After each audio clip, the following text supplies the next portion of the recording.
Sir देखिए मेरे पास ये फोन है और इसका स्पीकर एकदम महीन आवाज आ रही है इसमें, देखिए। अच्छा, बिल्कुल कम आ रहा है। बिल्कुल कम आ रहा है। ठीक है। साथ में पास में भी रिंग बजता है तो सुनाई नहीं पड़ता। अच्छा, तो यहाँ पे आप साउंड सुन पाएंगे और यहाँ पर आपको शायद हो सकता है हल्की सी साउंड आ रही हो। तो आइए इसको कैसे फिक्स करते हैं देखते हैं इस वीडियो में। तो इस फोन को रिपेयर करने के लिए सबसे पहले मुझे स्पीकर के 2 पैड यहाँ पे आपको दिख रहे होंगे। अब यहाँ पर सबसे पहले हमको GR चेक करना होगा। 300 से लेकर 1800 के बीच में आना चाहिए।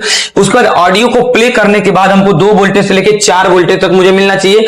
और तीसरा जो चेकिंग होगा वो हमारा फ्रीक्वेंसी होगा। तो इन तीनों में से कोई भी चीज, अगर एक भी चीज मिस हुई तो आपका स्पीकर स्लो या फिर नो साउंड या फिर डिस्टर्ब साउंड का प्रॉब्लम आपको देखने को मिल सकता है। तो हमने ग्राउंड कर दिया है और जहां पर हम एक टिप्स पे चेक कर रहे हैं, यहाँ पे 460-59 रीडिंग आ रहा है और दूसरे पे अगर हम चेक करते हैं तो देखिए यहाँ पे सेम वही रीडिंग आ रहा है। अब हम लोग वोल्टेज चेक करेंगे और वोल्टेज चेक करने के लिए हमको इनेबल करना पड़ेगा साउंड को। अब हमने यहाँ पे साउंड को इनेबल किया है और अब वोल्टेज चेक करेंगे हम लोग। मल्टीमीटर को वोल्टेज मोड में रखेंगे। यहाँ पे ब्लैक प्रोब को हमने ग्राउंड कर दिया है।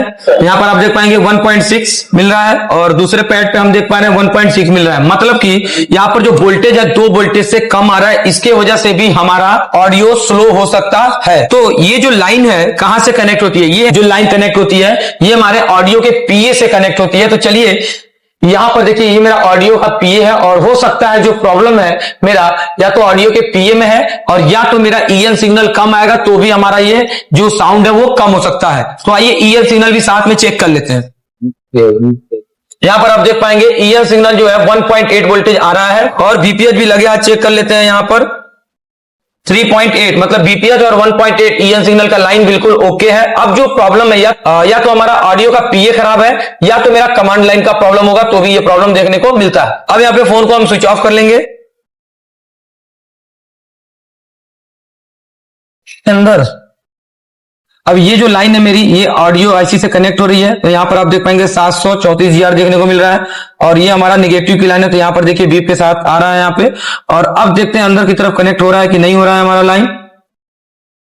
देख पाएंगे यहाँ तक कनेक्टेड लाइन देख पाएंगे, ये भी हमारा बीप आ रहा है। मतलब कि IC के पैड से लेके बाहर कंपोनेंट तक हमारा बीप मिल रहा है।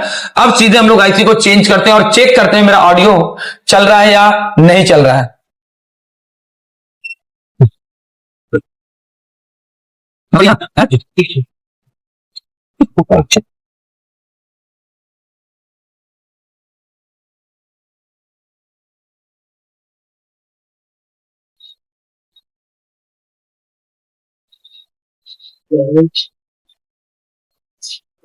यहाँ पर सेम उसी ऑडियो PA को हमने वापस से रिवॉल्व करके लगाया है और अब चेक करते हैं कि हमारा जो साउंड है जो कम आ रहा था अभी इनहेंस हुआ है कि नहीं।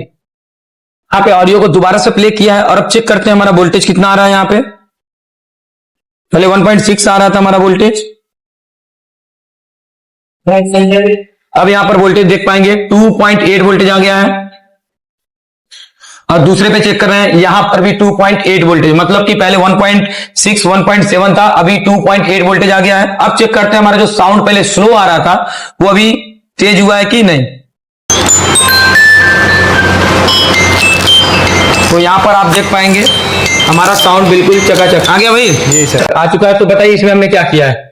इसका सर आपने आवाज सही किया और वो इस तरीके से किया है आपने कि इसका जो PA IC था हाँ वो रिवॉल्व करके दोबारा से डाल दिया। अगर मान के चलिए उससे सही नहीं होता तो क्या करते हैं? हमको आगे जाना पड़ता, तो चेंज करना पड़ता ना जी। चलिए very good, thank you so much video complete देखने के लिए। और इस तरीके का प्रॉब्लम आपके साथ भी आ सकता है। इस वीडियो को कंप्लीट देखिए और इस वीडियो को शेयर भी करिए ताकि लोगों तक पहुंचे। और आप भी चाहते हैं अगर मोबाइल रिपेयरिंग का काम सीखना तो मुझे बताइए काम सीख सकते हैं कि नहीं? बिल्कुल सर, आंख बंद करके ठीक है, थैंक यू।